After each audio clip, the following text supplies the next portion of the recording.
Hey everybody, welcome back to these Behaviour Revolution scriptures, and we've got a really exciting episode today. It's our finale. It's only been 3 episodes and it's our finale. It's nice doing short little books like this, isn't it? We get through and we see things quicker, and it's just astounding. I mean, it shouldn't be any surprise, but this book is all about Yahusha, even though he's not mentioned a whole lot.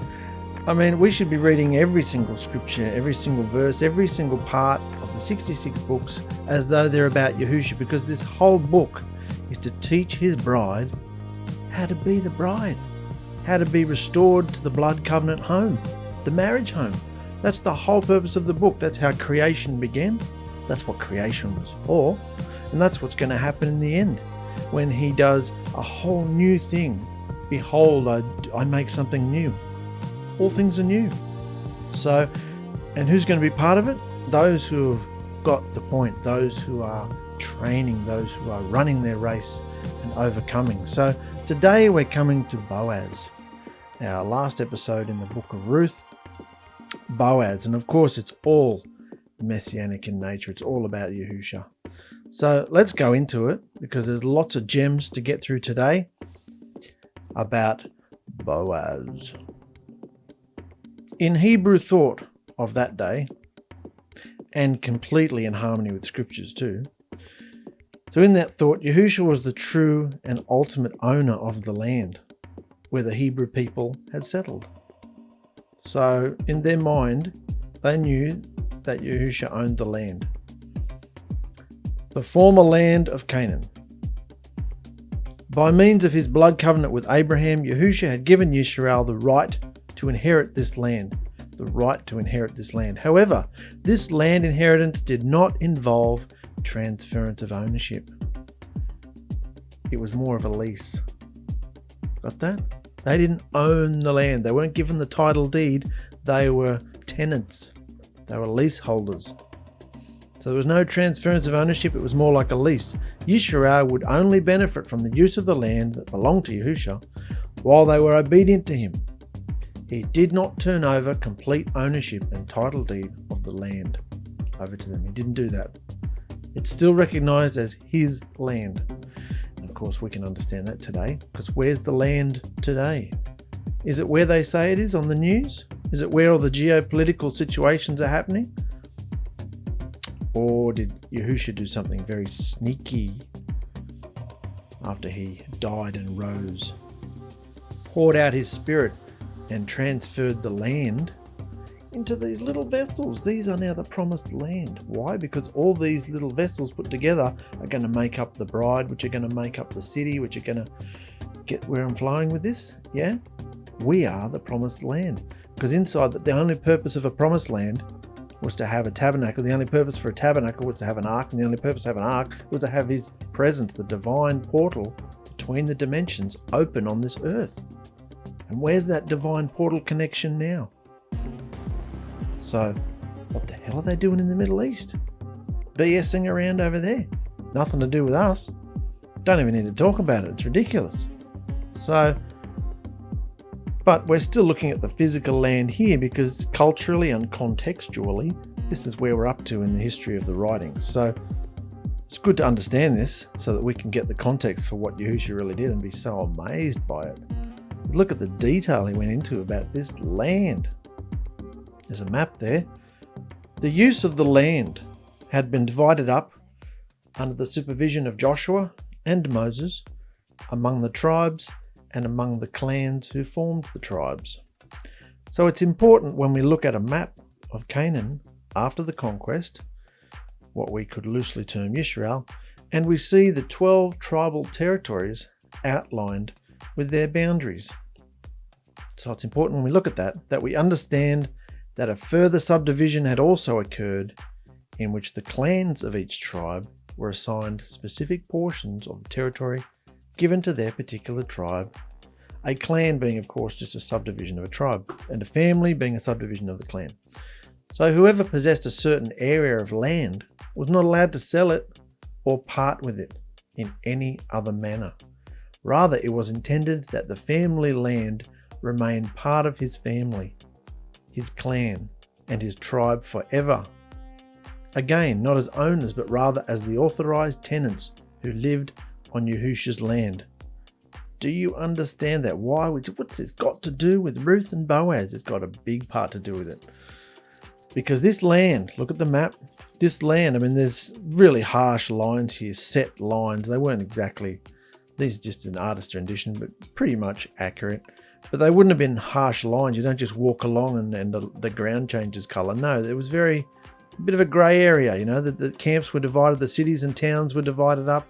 And then within these solid blocks, there was all different clans. So within this clan, within this tribe, for instance, you'd have a clan and a clan and a clan and a clan and a clan. And then within that clan, which could be hundreds and hundreds of people, you'd have a family, family, family, family, family. Do you know what I'm saying? So the point is that your tribe was given a certain amount of land. Entrusted is a better word. You were entrusted with a certain amount of land, and it was for your tribe, your clans within the tribes, and your families. So it was really important to hold on to your inheritance, hold on to your land, because it was for your children, for your families.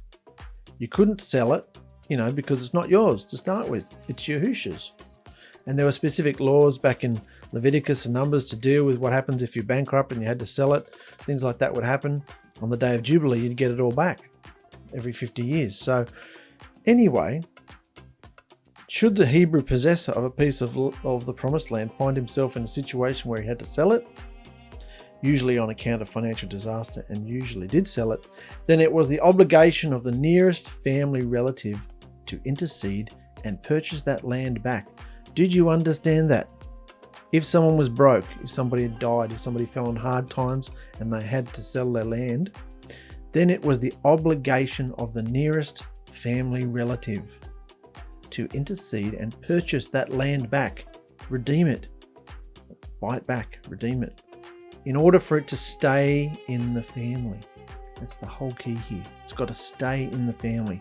Family money. The money's got to stay in the family. The land has to stay in the family. It can't get sold off to outsiders or even people from other tribes. Because remember, by this time, it's tribe against tribe as well. Every tribe, every clan, every family for themselves, you know. So if the land was going to be given up, somebody nearby, the closest family relative, would buy it back just to keep it in the family. And they understood that. We're keeping hold of it and you'll probably get it back. So keep it in the family and ultimately the clan, so that they didn't lose the inheritance that Yahusha had given them and trusted them as wise stewards over. Understand that? This is really important to understand the social climate that we're in right now. Because remember, it's about redeeming the land. This whole story is about redeeming the land. The whole book started with Naomi, her husband had died. What happened to the land? It would have gone to the sons and the sons' wives. But then the sons died. What happened to the land? Always keep that in the back of your mind. There's a thing going on about land in the back of every story here. So, redeeming the land. Or did you just think it was a sweet little romance story about Ruth and Boaz? No, this is all about land. If financial disaster caused the land to be sold, the family Goel, kinsman redeemer, was to redeem it. If land was not redeemed, in the year of Jubilee, it was automatically returned to the original owner, no payment required. Redeemed land bought back for the value of what was produced on the land. No sale of the land itself had technically ever occurred. That's straightforward. We find from the book of Leviticus that even if the land was not redeemed in a timely manner by the family Goel, kinsman redeemer, that it still eventually came back, we said this, by the law of Jubilees. The original family and clan who had possessed it, but lost it by means of the Jubilee laws that required no payment to the person who had... Okay, we kind of said that anyway. Every 50-year cycle. Essentially, the land had been lost, only temporarily. Yeah? And further, it wasn't so much that the land had been lost, so it just been sort of passed on to someone else in your family, and then you get it back. This is within the same clan. Nearest family member, kinsman, your kin, next of kin. Now, there was another custom of the era that had actually been written into the instructions of Moses that we have come to call levirate marriage. We've mentioned that a bit here. What is levirate marriage? Remember, the marriage of a brother-in-law to the widowed wife of his brother. marriage of a brother-in-law to a widowed wife of his brother. So a man dies, leaving a wife, and she hasn't got a child for him to carry on his essence in. So his brother will marry her and have a child with her, and that child will be assigned spiritually to that man so that his essence can live on. It's rubbish, but this is what they believe. So levirate marriage was a real thing. So that a Hebrew man who died without children, or more importantly without a son, died without an heir. Thus it was the duty of the deceased man's brother to marry his sister-in-law, now widowed, and produce a son with her. This son would not be considered as the son of the brother, but rather as the son of the deceased man. Thus his name and family line would come to a dead end without the clan. So levirate marriage was part of the law of Moses. Brother-in-law must marry. Produce a son by levirate marriage. Pretty much said all that. So the man's essence would then live on in their minds. The son produced from this levirate marriage then became the legal heir to the land that belonged to what was biologically his deceased uncle. Now, scripturally and legally speaking, levirate marriage and the obligations of a kinsman family redeemer, a goel, are not connected. They're not the same thing. However, because one is for a nearest family member to redeem, keep the land in the family, and the other one is for a brother-in-law, the brother of, brother-in-law. So they're two different things.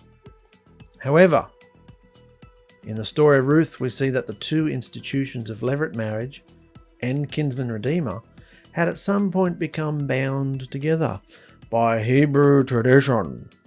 So here we go. This isn't in the scripture. This is what tradition brought forth. They became the same thing almost. In other words, while the two are technically only required that a brother-in-law marry the childless widow of his deceased brother in order to produce an heir, at some point it became customary to include this kind of marriage obligation as one of the several duties of a goel, kinsman redeemer, if circumstances demanded it. Thus, if there was no brother of the deceased man, or if there was a brother but he refused to go through with a levirate marriage with the widow, the family goel should step in and accept this role along with redeeming the land of the deceased in order that it remain within the family and within the clan. Got it? Does that make sense? So, talking about land, we're talking about the land staying within the family. Talking about deceased brothers and deceased men. So it's very relevant to this story, isn't it? Because Elimelech and his sons died, so the land fell to Naomi. No sons produced from the marriage, so no heir to inherit the family land. Naomi hoped that Boaz would accept the obligation of the family goel. Boaz marrying Ruth, because Boaz marrying Ruth would give Ruth a good life, the land would stay in the family. Ruth would have a son to carry on Machlon's line. And that same son, that Machlon was her husband, and that same son would be the heir for Elimelech's clan. So, you and I might just think, oh, well, people have died, who cares? It's the land. No one cares about land. We'll go and get another house, somewhere else. Like it's this land. Think about the history, guys. Think back to Abraham. This was their national identity, Abraham. And what was the main thing Abraham was promised? Land. Land as far as your eye can see, from this river to that river and this, the other, It was all about the land. And they wandered and wandered and wandered and wandered and went into Egyptian slavery and then came out and wandered and wandered and wandered and wandered some more. This land, it was all about the land, and they're finally in there. And what are they doing in the land? What shonky, depraved behaviour are they doing in this land? But nonetheless, the land was theirs, they believed. It was Yahusha's, but they were entrusted. This was their only identity. This is all they had. Without their land, they had nothing. They're just, nomads wandering around. So they were very possessive of the land that was entrusted to them, and they couldn't lose it to anybody else. So if somebody died, what's going to happen to the land? What's going to happen to the land? Don't let it fall to the enemy or another tribe or somewhere else. Someone's got to buy it back. Someone's got to, even if there's marriages or, wheeling and dealing, got to keep the land. So in this section of Ruth, Elimelech, Naomi's husband, had possessed some portion of the land in and around Bethlehem. So Naomi's husband had some land in Bethlehem. But because both of his sons had died as well, and their widows had produced no sons, there was no legal heir to the land. Got that? So it fell to Elimelech's wife Naomi. But since she was poverty-stricken, she had to sell the land. She was too old to work the land. And Boaz, who was related to Elimelech, was the family redeemer, the Goel, whom Naomi hoped would accept the obligations associated with being the family Goel. Remember the whole list of duties assigned to a Goel that we discussed last video? Remember we did the whole big intense study at the end about the kinsman redeemer? That's only one duty of a Goel. There were all these other things that a Goel could do, and kinsman redeemer was one of them. Well, this is why. It was all about this land. And Yahusha had gotten his land back and given it, trusted it to certain people, the 12 tribes. So they had to look after it, otherwise they'd be out. So part of Naomi's hope was that Boaz would marry her daughter-in-law Ruth to give her a well-secured life, plus that Boaz would purchase the field, plus Boaz would give Ruth a son to carry on Ruth's deceased husband Machlon's family name. This son would also be the needed heir for Elimelech, and then the clan and family line would be preserved. This procedure was well understood by the ancient Hebrews, and everyone knew their role. So it's foreign to us because we're light years away from this kind of culture or anything like that, particularly in the Western society. It's a bit more familiar to Eastern societies even today, but this procedure was well understood in ancient times by the ancient Hebrews, and everyone knew their role. This was just standard procedure. They knew their role and their rights and duties in the process. Bottom line, if Boaz, a potential family Goel, redeemer, would commit to marry Ruth, a whole series of problems would be solved all in one bold stroke. Yeah? Because Ruth had issues, and Naomi had even more issues, being the age she was and the land that she'd had to given up. So imagine that. So if Boaz comes along to the party, then we can solve a whole lot of problems in one go. It is with this in mind that we can now have our correct context for continuing in Ruth and a better understanding of Naomi's motives for instructing Ruth in the rather strange and bold actions Naomi wanted Ruth to take towards Boaz. So that's where we're going in the story here. Ruth and Boaz have really only just met, and Boaz has been incredibly kind to Ruth and told her to come and eat, and you can glean with the other ladies here, we'll look after you. And then she's run back to Naomi with all this produce and the wheat and everything and said, look what I got. Boaz has looked after us, and she said, oh, did you know he's our kinsman redeemer? Praise be to Yahusha. So let's go into chapter 3 and 4. We're going to finish this book today. Boaz. One day, while the harvest was still happening, Naomi said to Ruth, is it wrong for me to want you to settle down with a man and be happy? It's time, my daughter. We need to find you a husband, someone who'll take care of you and give you a home and peace. Ruth had just had a divine appointment with Boaz, the kinsman redeemer, and Naomi has no interest in letting this amazing opportunity pass her by. Naomi tells Ruth that since Boaz is a family Goel, that it's her intent to involve him in a solution to their predicament, and to remind us of the context of the multifaceted solution she was seeking. Here we go. What's the multifaceted solution? The first is, how could she find a way to keep the name of Elimelech and his clan alive since he and both his sons were dead? First problem. Second, how could the elderly Naomi properly protect the all-important land inheritance that had been left in her trust since her husband died and there was no male heirs? Third, how could Ruth, young and with so much life yet to live, be afforded a good and decent future? And although it's not front and centre, it is self-evident. Fourth, how could Naomi find a means of support in her old age, since she had no sons to provide for her? The answer to all of these challenges is BOAZ, if her plan worked. So, all these 4 things will be accomplished if she can marry off Ruth to BOAZ. Yeah? Hope this is making sense. So, she just said to, Ruth has just said to Naomi, it's time for you to find a husband. You've been picking up grain alongside the women who work for BOAZ, and you know he's a relative of ours. Tonight, he'll be threshing the grain with the boys, so take a bath and put on some perfume, then dress in your best clothes. In other words, a lot of people try and spiritualize this. She was wearing, it talks about her spiritual clothes and was talking about her, she was an incredibly godly woman and all this sort of stuff they go on with. It's not talking about any of that stuff. Taking a bath was a ritual cleansing in a mikvah and all this BS they go. She just took a bath and got dressed and put some perfume on because she wanted to smell good. Yeah? She's going out on a date, apparently. It's just written there as it is. Don't complicate everything. In other words, don't wear your widow clothes. This was more to the point, which I found fascinating. If you look in the Hebrew, what she was actually saying to Ruth was, take off your mourning clothes. It's time. It's time. You don't have to mourn anymore. Stop wearing the clothes of someone who's mourning. Don't wear your widow clothes for mourning anymore. It's time to dress normal again.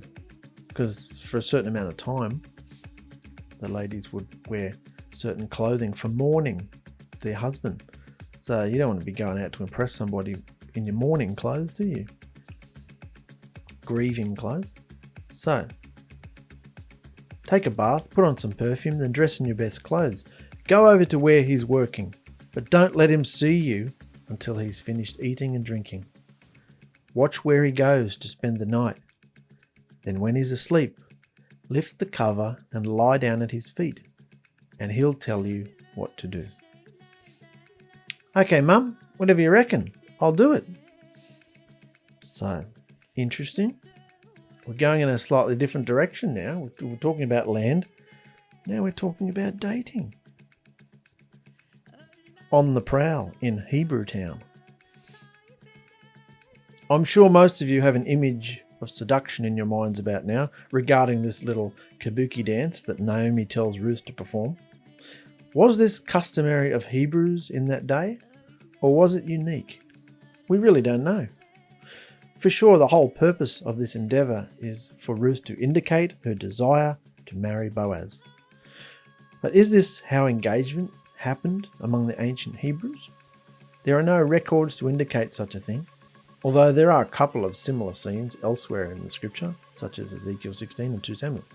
But, so, is this normal, on the prowl type behaviour? Showing you're interested in somebody? Will you marry me type thing? Putting the feelers out? What's the go? But on another level, while her going to Boaz, uncovering his feet, and then laying down beside him may not necessarily have been usual, the purpose of proposing marriage on the grounds that Boaz is her goel is likely what Naomi was referring to when she said that Boaz would then tell her what to do. It wasn't a sinister, perverse type thing, he'll tell you what to do. No, it was more of a, he knows he's the family goel, kinsman redeemer, and just like we do. He'll let you know what to do in more of a legal sense. So, because Ruth was a Moabite and unfamiliar with the Hebrew ways. Remember that too. She's not a Hebrew. She's only just come to live amongst the Hebrews in Judah, in Bethlehem. She was from Moab. So even though most Middle Eastern societies almost certainly the Moabites as well, had some kind of family redeemer customs they followed, how each nation performed them would have been somewhat different. So, what's this up here? Naomi instructs Ruth to bathe, anoint herself, put on good clothes. There is no religious ritual taking place. There's no religious stuff going on here. This is a standard bath. It's a bath. You stink. Take a bath. The anointing is simply oil with fragrance, perfume. She wasn't being immersed and, receiving the Spirit. No, none of that stuff. She wasn't doing that. Take a bath and put some perfume on. Take a bath and put some deodorant on. You stink. Yeah, simple. A ℧, a blanket-like wrap, often translated as cape, mantle, cloak, robe. Ruth was to put away her widow's clothing for usual clothing instead. So, simple, yeah? Keep it practical. Very practical in this time, just like today. So, Naomi and Boaz thoroughly understood the role and duties of a goel, Hebrew kinsman redeemer within a Hebrew society. They understood that, and all the nuances of how someone approached a potential goel for their help. And then there were the unique social intricacies that would follow. And of these, Ruth knew little, if anything, since she was a foreigner. Therefore, while Naomi got the ball rolling sufficiently for Boaz to understand what was being asked of him, Ruth would then have to rely on Boaz to take over and do what logically and legally came next. And that depended on whether or not he accepted Ruth's request of him or not. Therefore, as Naomi said, he'll tell you what to do. This was all up to Boaz. And how many problems were listed there that Boaz could solve if he said yes? All these problems here could be solved if Boaz said yay. So, Ruth did what she was told to do. Ruth went out to the place where Boaz was working and did what Naomi, her mother-in-law, had told her. After Boaz finished eating and drinking and was feeling happy, he went over and fell asleep near the pile of grain. This is not talking about just a general state of well-being or happiness. Boaz had a bit of a buzz on from downing a few wines. He's a little bit tipsy because he's had a few wines after a hard day's work. He was feeling quite happy. And so tired and relaxed, he located himself at the end of the pile of grain, undoubtedly to make sure no one came to help themselves to the product of his day's work. So there he is, he's fallen down, asleep there, and along comes Ruth.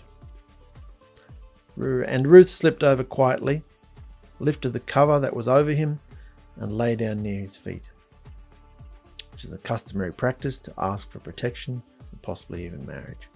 So I think we understand what this means now. There's a question, because this is what lots of people throw up when they read these stories. Indecent proposal? Yeah? Is she doing a bit of a Demi Moore and Robert Redford here? Is there something shady going on? The most controversial aspect of this section is Ruth uncovering his feet. Yeah, sounds a bit. The most controversial aspect of this section is Ruth uncovering his feet, simply because feet is often used as a scriptural idiom to refer to genitals. Covering one's feet is also at times used to describe going to the toilet. Remember that, forget his name, the big fat king and the other guy, Ehud, I think it was Ehud, came and stabbed him in the gut, remember? And they all thought he was in covering his feet. They thought he was in the toilet. So it's an expression. Covering one's feet means to go to the toilet as well. So some scholars believe that what Ruth did was to expose Boaz's genitals as an expression of her desire for him to marry her, and that maybe this was some apparently unknown engagement practice in that era. In fact, that line of thought has become a rather popular recent interpretation. I'm sure it is. Rather recent interpretation of the scene. However, more inspired thinkers make it very clear that there are too many problems associated with this approach of interpretation. Too many problems with that interpretation.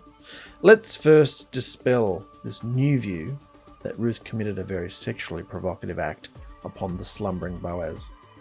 The Hebrew word that is rendered feet in the book of Ruth is margaloth, and in the entire scripture it is only used in 3 places. Here in Ruth, and once more in Daniel 10. And it means legs and not feet. So it doesn't mean genitals in this context, it means legs actually. It basically means everything from the hip down. That is the legs and feet, the entire of the extremities that starts at the hip. The usual Hebrew word for foot or feet throughout the older texts is regel. And indeed, we do find that word used in the idioms that refer to the genitals. However, nowhere in the whole of the scripture do we find K used in that way. So in this case, K is never used to refer to genitals. In this case, it's used to refer to feet. Thus, it is almost certainly inaccurate to translate K to be feet. Here in Ruth, rather it should be translated as legs. Definitely not genitals. Legs. So lie down at his legs. Yeah. So we have Ruth uncovering Boaz's legs, not his feet, and her lying there next to him as instructed by Naomi. And nothing more. Nothing more. However, the fact that there are sexual overtones to all this is hard to dispute. The issue is the degree. Certainly, what man would go to bed alone only to be awoken suddenly by a lovely young woman lying next to him and not be a little excited by the situation? If you're an older man like Boaz and this young starlet sneaks into your bed, crawls under your blanket and essentially proposes marriage, well, hello boys. That'll get your attention for sure. But it seems that the author of this story intends it to be that way. After all, Ruth is trying to entice Boaz to marry her, and by all accounts, she's quite beautiful, not only in character, but in appearance. So what could be more normal than for her to make use of these natural gifts in a way that interests a man? But it wasn't sexually. Let's also dispel this thought of aggressive sexual action taken by Ruth upon Boaz as he sleeps by our recalling the context and history of Ruth's situation. Ruth and Boaz have shown themselves to be exemplary people, devout and obedient to Yahusha. Boaz has raved about how well known Ruth's high character is among the residents of Bethlehem, and Boaz has been shown to be a kind man with only noble motives and intentions in all he does. And don't forget that, except within the institute of marriage, for a woman to look upon an exposed man could bring her a terrible punishment. Yeah? Recall the instance in the Torah of a wife who helped her husband in a fight by grabbing the genitals of her husband's opponent. It resulted in her hand being cut off. Yeah? For Ruth to uncover a man's private parts would be nothing less than prostitution. So to accuse Ruth and Boaz of engaging in sexual activity that are strictly forbidden by the instructions of Moses would be completely inconsistent with all we have learned about them and against the entire purpose and nature of the story. Yes, there were subtle sexual overtones to Ruth's actions, but we needn't go overboard and read things into the account that simply aren't there. She's trying to ask a man to marry her. She wants to be appealing to her. She smells nice. She looks nice.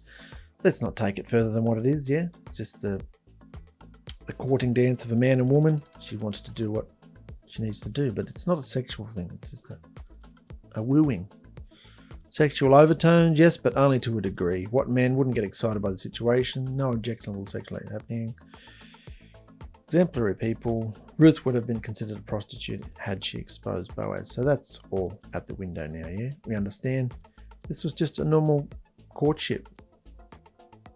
A more closely relative one because he was the Goel, kinsman redeemer. Courting obviously involves a flirtatious interaction between a man and female, as one attempts to attract the other. But hopefully it unfolds more in a way that Yahusha, who created man and woman, intended, as opposed to something that is significantly less than appropriate, especially for those who seek to honour Yahusha. Boaz is shown quietly handling the situation like a gentleman, neither as an old fool or a village idiot. He may be countrified, but he has dignity and restraint. So that's established the situation here, you know. It's wooing, it's romantic, it's mildly, racy, but it's nothing overly sexual, not like what they're saying out there. They just want to go over the top with everything. So she's just lifted the covers that were over him and laid down near his feet. Legs, laid down at his legs. So in the middle of the night, Boaz suddenly woke up and rolled over, shocked to see a woman lying at his feet. "Who are you?" he asked. "I'm Ruth," she answered. "Please spread the edge of your cover over me, for you're my Redeemer. You're my Goel, the relative who is to look after me." And just a little bit of a recall, we dealt with this last episode,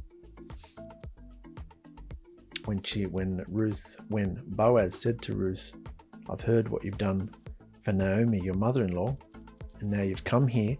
It's the Elohim of Yisrael, whose wings you've come under. So, under whose wings you have come for refuge," he says. "He will cover you with his feathers, and under his wings you will find refuge." That's in Psalms. And it's said in our last chapter that we dealt with. The Hebrew word that is translated as wings is kanaf, and the usual image is of a mother bird stretching out her wings over her chick to guard it and protect it from the storms and predators. But while the idea of protection and rest is certainly intended, the choice of words is to draw a very specific parallel. Remember, this is all about please spread the edge of your cover over me, for you're my Redeemer. We discussed in our last video the connection between Ruth first coming under Yahusha's kanaf, wings, for the purpose of refuge, and now under Boaz's kanaf, for the purpose of refuge. The first was a divine refuge by means of a spiritual marriage to the Elohim of Yisrael, a crossing over, conversion, so to speak. And the second was an earthly physical refuge by means of an earthly physical marriage to Boaz. While Ruth's words may need interpretation to us moderners, it needed none for Boaz, who perfectly understood her request and intentions. This was just normal custom to them. Also, when Ruth said, "Spread your kanaf, wings, over your maidservant," this was an allusion to what Yahusha said to the Hebrew people at the time of the giving of the marriage covenant at Sinai. Remember, he said, "I have borne you on the kanafei, on the wings of eagles, and brought you to me." So it's got overtones of marriage and wooing and, betrothal in there too. Just as Yahusha showed his love and protection for the Hebrew people in this way, Ruth asked Boaz to show her the love of marriage and protection. This is so profound and moving and amazing when we look behind the English into the original Hebrew and just how much is there to discover. And it's all the same language of creation. It's all the same language of Yahusha. It speaks of the same marriage home in the beginning. It speaks of the marriage vows, the 10 words that were written on stone and now written on our hearts. It's the same language. Come under his wings for refuge, for protection. It's the same language from the beginning to the end. And it's beautiful. So, Boaz is startled. Ruth's probably dark. Ruth told him who she is. And so impressed and taken by Ruth's behavior, Boaz replied, "May Yahuwah bless you, my daughter. Your loyalty never ceases to amaze me. Your kindness to your family is even greater now than in the beginning. You could have gone and found a younger man, rich or poor, but you didn't, for the sake of your mother. Everyone I speak to in town even says how remarkable and capable you are. So don't worry, Ruth. I'll do what you've asked, my darling."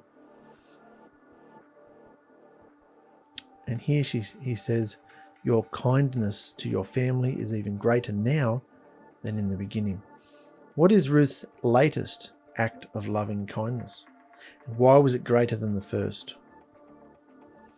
Was it choosing a man that was probably older than Naomi, when she could have had a much younger, handsomer, more vibrant man? Not at all. Rather, it was that she chose to follow the Yisraelite ways so completely that she never even considered doing anything but marrying her Hebrew family Goel, Redeemer. Ruth could have solved her own personal dilemma of being a poor widow by marrying a young man with a good future.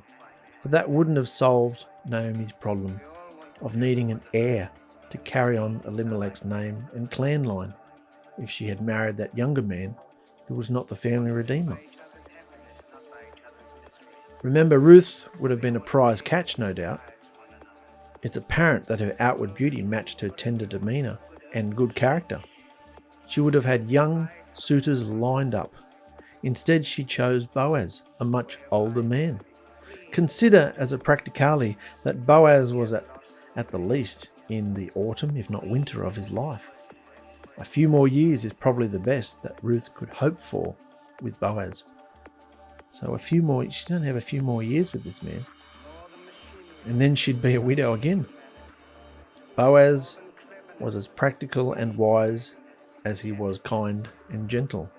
And so Ruth's willingness to provide an heir for Naomi by marrying a Goel like the aged Boaz even exceeded her very impressive kindness of following Naomi from Moab to care for her. And Boaz instantly recognized the gravity and selflessness of Ruth's decision, even in his blurry-eyed state and in the darkness of that late hour. Got that? That's why this kindness that she's doing now is even greater than the first kindness of following Naomi in the first place. When she could have gone back to Moab, to her father's house, mother's house, found another man. She followed Naomi, converted, crossed over, became a Yisraelite, went to Bethlehem. And now she's working for Naomi to support her. And now her kindness is greater than the first because she's willing to marry an older, much, much older man to solve not only her own problems but Naomi's as well. So Boaz really admires this character. But Ruth also made a wise choice for herself in the end. I think Ruth saw beyond Boaz's elderliness and saw a man of rare kindness, keen sense of duty, determined purity, and proper fear and respect for Yahusha. Boaz had also shown Ruth much tenderness and respect. Who could possibly have been a better husband for her than Boaz?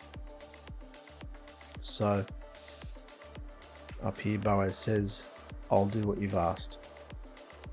Don't worry, I'll do what you've asked.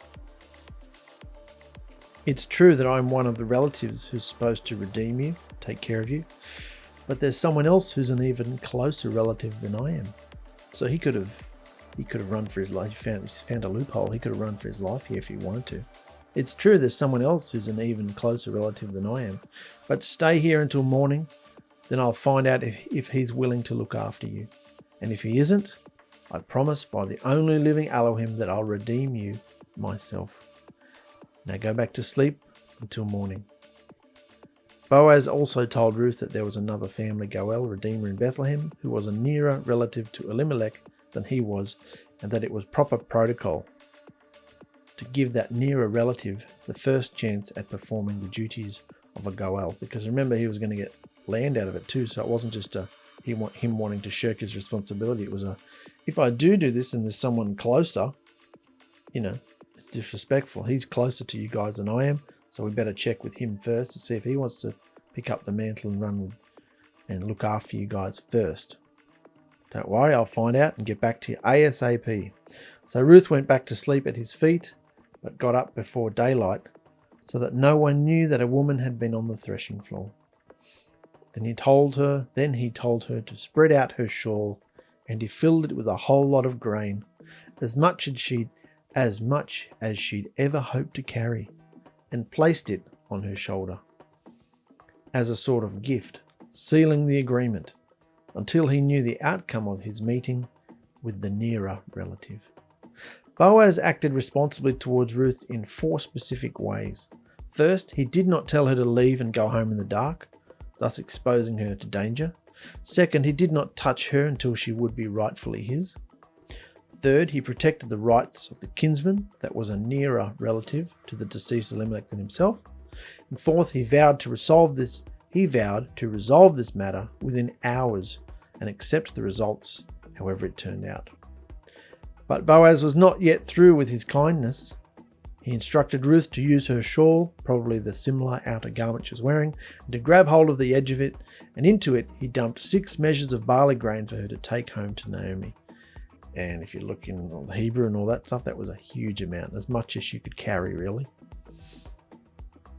And when Ruth got back to town, Naomi asked her what had happened, and Ruth told her everything. She also said, Boaz gave me this grain because he didn't want me to come back without something for you too. Just be patient, my daughter, and don't worry about what will happen, Naomi said. Boaz won't rest until everything is settled today. So, it's all happening. In the meantime, Boaz had gone to the meeting place at the town gate and was sitting there when the other redeemer, the closer relative, came by. So Boaz invited him to come over and sit down, and he did. Then Boaz got 10 of the town leaders and also asked them to sit down too, before speaking to the man. Naomi has come back from Moab and is selling the land that belonged to our brother Elimelech. I'm just letting you know, since you're his closest relative and have the right to buy the property back first. If you want it, you can buy it back, redeem it. You can buy it back now. And these 10 men and the others standing here will be our witnesses.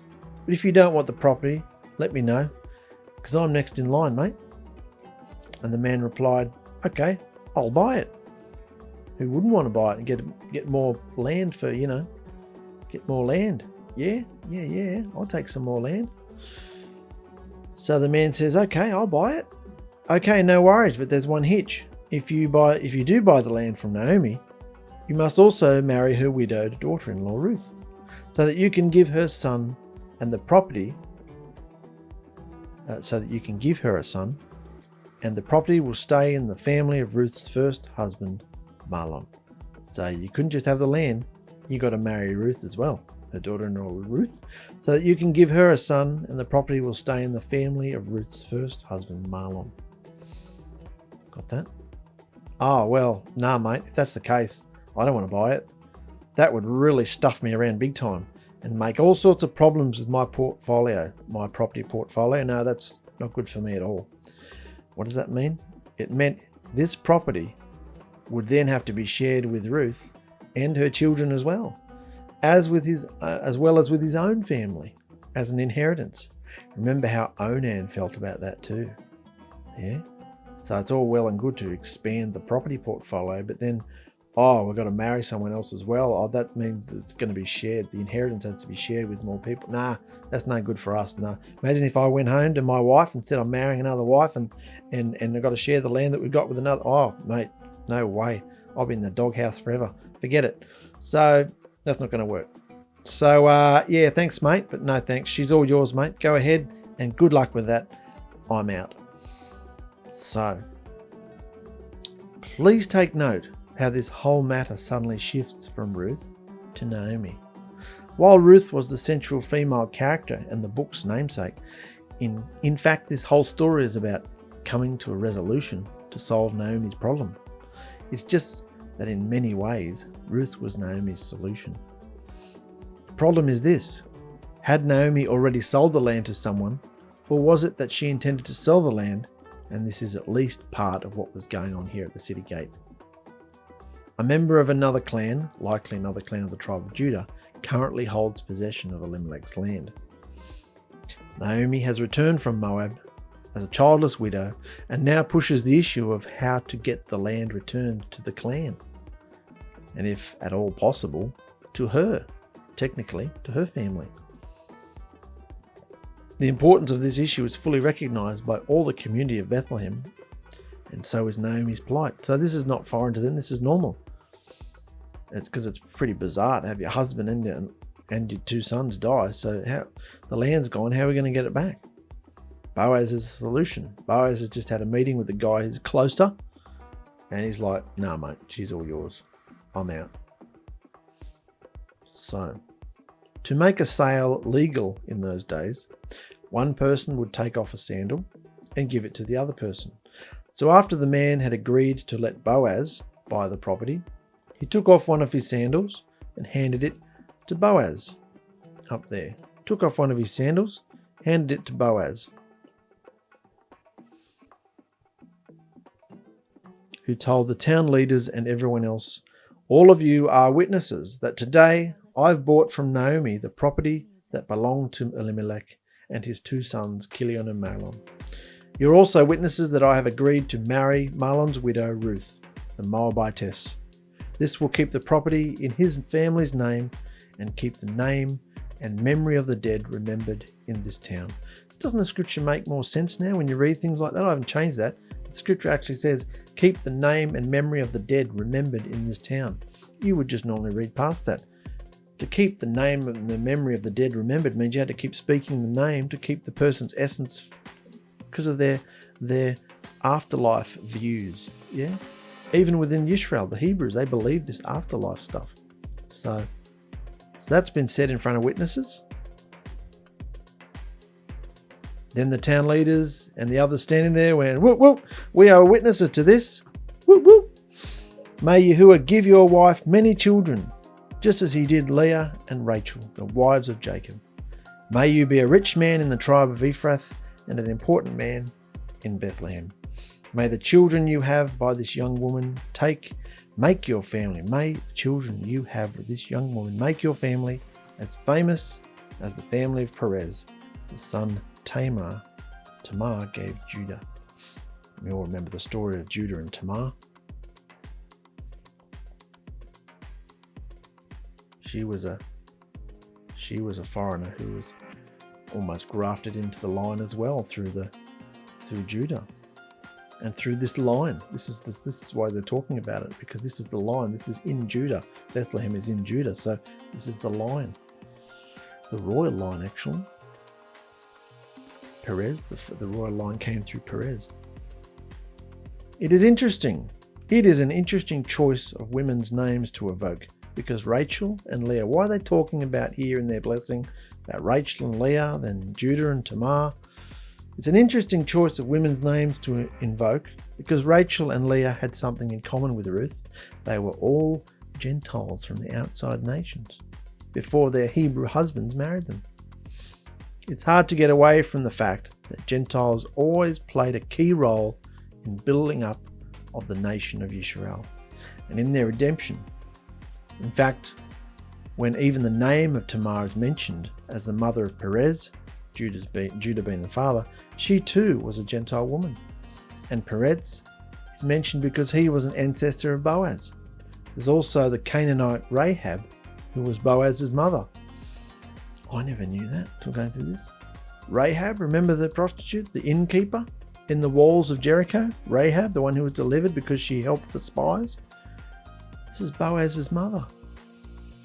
I didn't believe, somebody had mentioned it and I thought, no, that's not true. I looked into it, it's true. I looked at all the family trees and everything.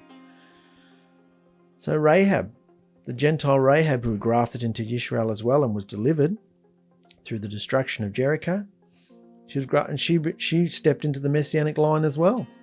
Because, this is amazing. Could it be that when Boaz was growing up, Rahab would sit him on her lap and tell him the story of how her whole hometown of Jericho was destroyed by Yahusha, and that she was spared because of her belief and obedience in the only living Elohim? We can see Rahab's behavior and instruction shining forth in her son Boaz in his dealings with Ruth and Naomi. So Boaz is an old man now, and you can see his behavior. He's quite wealthy. He's got lots of land, lots of employees. He could be behaving however he wants, but he behaves uprightly, obedient, So it's his character. So Boaz marries Ruth. So Boaz married Ruth, and Yahusha blessed her with a son. After his birth, the women said to Naomi, "Praise Yahuwah, for today he's given you a redeemer." They didn't say this to Ruth. They said this to Naomi, the old woman. They said, "Praise Yahuwah, for today he's given you a redeemer and a grandson to take care of you. May that boy grow up to be famous everywhere in Yisrael. He will make you happy and take care of you in your old age, because he is the son of your daughter-in-law, and she loves you more than 7 sons of your own." She loves you more than 7 sons of your own would love you. And Naomi put the boy to her chest and nursed him. Naomi did this. Nursed him, loved him, and the neighborhood women named him Obed, and he became the father of Jesse. Who's Jesse? Who later became the father of King David. So this child is David's grandfather. And of course, Boaz is his great-grandfather. So here is a list of the ancestors of David: Jesse, Obed, Boaz, Salmon, Nahshon, Abinadab, Ram, Hezron, and Perez. And Perez, of course, is Judah and Tamar's son. Remember the story of Tamar? She covered her face and pretended she was a prostitute to get Judah to sleep with her because she wanted an heir.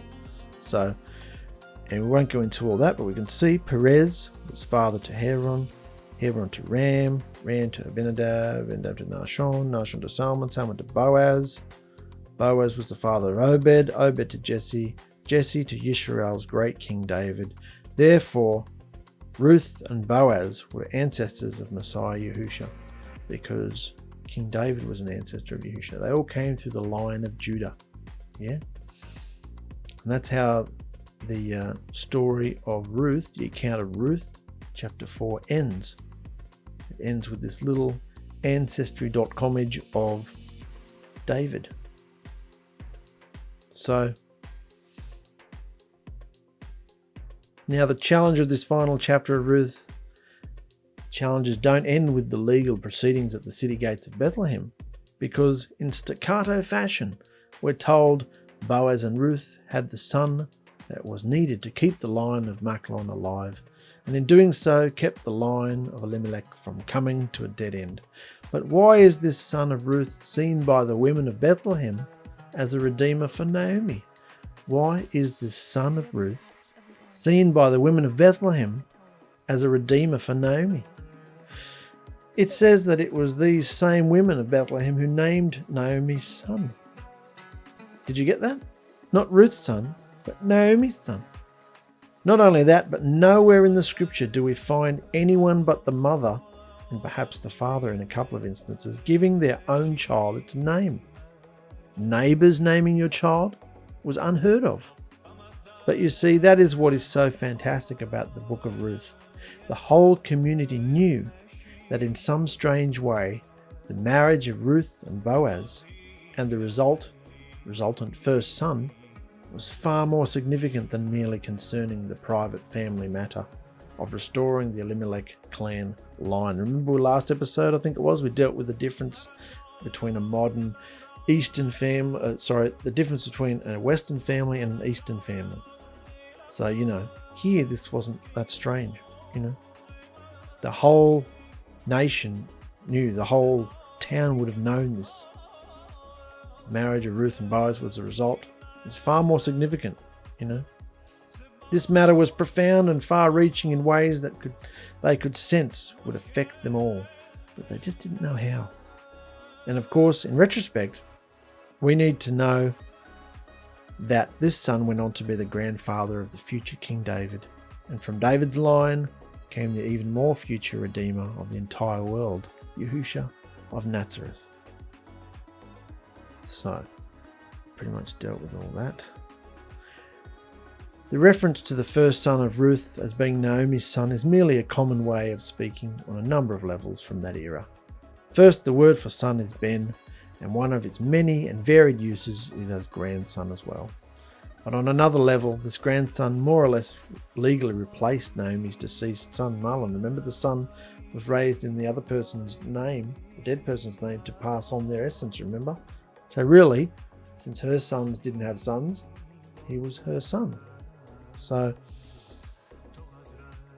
and on yet another level, since Naomi was the widow of the deceased Elimelech, by the legal fiction of designating this male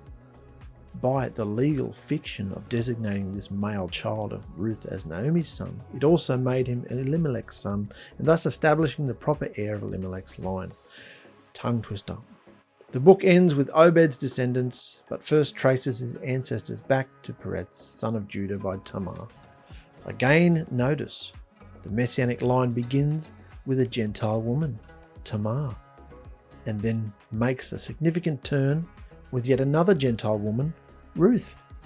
Of course, both of these Gentile women are drawn in to the community of set-apart people, Yisrael, in one way or another. Obed is the father of Jesse, and Jesse is the father of David. Thus, the Thus, the validity of King David's line and right to throne is established by means of the story of Ruth, and the expectation of a mysterious redeemer that would affect not just Elimelech's line, but the entire community is presented. Remember, we talked about this in the introduction to Ruth, I think. One of the reasons for this whole book being written, apart from looking at people's behaviours and beliefs, one of the main reasons that this was to validate that King David came from a line, a certain line. So, and that's why all his ancestry is mentioned. So, let's look, but let's not let this amazing connection zoom by us either. The son of Ruth, the one who redeems, was born in Bethlehem. This is interesting. The son of Ruth, the one who redeems. This was all about having a child. Boaz was having a child. He bought the land back. They needed to have a child. And it all happened in Bethlehem. And then perhaps 125 years later, that son's grandchild, King David, would also be born in Bethlehem. And then 1,000 years after that, Joseph and Miriam, who lived far to the north in Nazareth of the Galilee, found themselves in Bethlehem for a few days, and there in the same place that Obed and David were brought into this world, so was Yahusha the Messiah. Yeah? So, coincidence? No. So there we have if that was a bit confusing, I've put it in picture form because sometimes by putting pictures together, actually gets into my head. It makes it easier for me. So this is the family tree of Ruth. Some of the missing pieces of the puzzle that weren't mentioned in Ruth here are mentioned in Matthew 1 about Messiah's lineage. So it all started, I'll go quickly because we've already talked about it, through Judah. Judah through Tamar was Peretz, all these guys here, till we got to Boaz. Boaz married Ruth, who was a Moabite, a Gentile from the outside nations, but still from Abraham's seed through Keturah. So she wasn't unclean per se. She wasn't from, Ham or the, different line of Canaanites or anything like that. She was still from the line of Abraham. She was still a Shemite. So, from Shem. So, even though she was considered the outside nations because she wasn't Hebrew, from Yisrael, she was still from Abraham. So, these two have Obed. And that's the baby in this story right here, Obed, who had Jesse, who had David, and 28 generations later had Yahusha. Yeah? So, fascinating, isn't it? By looking at this ancestry of Ruth and the divine way she seems to perfectly fit into the family tree, we can see just how bizarre Yahusha's workings are. Every word he says comes to pass. Every prophecy fulfilled. And he uses the most unlikely characters from the most unsavory places to turn expectation, tradition, and the status quo on its head. And through it all, reveal who he is to the world and his amazing love that transcends all time and space and is most certainly lineage. Definitely transcends lineage. To bring forth deliverance. He uses the most unsavory people, doesn't he? Tamar was an outsider. She dressed up as a harlot to get Judah's attention, to get him to sleep with her. All the way down to here, down to Boaz, And Boaz's mother was Rahab. And she was a prostitute too. How many other people are in the story that are outsiders, Are Yahusha's living words and purposes amazing or what? Do you believe that he will bring all things to the good if we trust and obey him and allow him to train and transform us? Every single calamity and consequence can be turned around in a heartbeat by your Father who loves you so very much. Even years of wasted time isn't really a waste of time at all. For through it all, Yahusha has been calling you and leading you, showing you that he truly is faithful and kind to do what he says he will do. Finish the work in you that he started many years ago and allow you to bring forth fruit at any age. Metamorphosis isn't easy. It's pain, it's agony and exhaustion. But through the power of the eternal Creator, we will be perfected and transformed. So keep going. Yeah? I mean, that's what I'm seeing going through these scriptures in the depth that we're going in, is just how much planning and orchestration. You couldn't just leave it to chance, just leave it long enough and it'll, no, this is all planned. Certain people, shady ones, unsavory ones, uplifting, obedient ones, all of them come into the game. It's like a script, and Yahusha's got the script. He sends them in, and it all works in a bizarre way that you couldn't map it out or plan it. Like, it's bizarre. Look at the people he uses here. You know, look at how it all goes. And this is just in this small one here. We've been going since Adam in our studies for the last 2 years. And how bizarre is it? All the stories we've heard. And we're still in the first, you know, we haven't reached 4,000 years of Earth yet, because Yahusha was round about 4,000, give or take. But, you know, we're still very early on. And look how long it's taking. So the point is, Yahusha will work with you if you work with him and don't despise the discipline. Don't faint, you know. Don't reject him. I just found that beautiful, that story, because it's all, you know, it's stamped with the seal of Yahusha. Everything about BOAZ was Yahusha. You know, he wasn't disrespectful. It wasn't a sexually charged relationship. He married her in the end and they had a child, but he did everything respectfully and properly. And he had a lot to deal with, you know. There were all those things that Naomi needed and Ruth needed and all those points he had to tick off. And he was willing to do all of it because he was the archetype, shadow of what Yahusha would become as our kinsman redeemer. So, and he went further than any physical being could ever go. He went to the torture stake for you and for me. So that's all today, guys. That's the conclusion of Ruth and Boaz and Naomi. And it's just beautiful. So stay tuned, and we're going into Samuel next. See you later.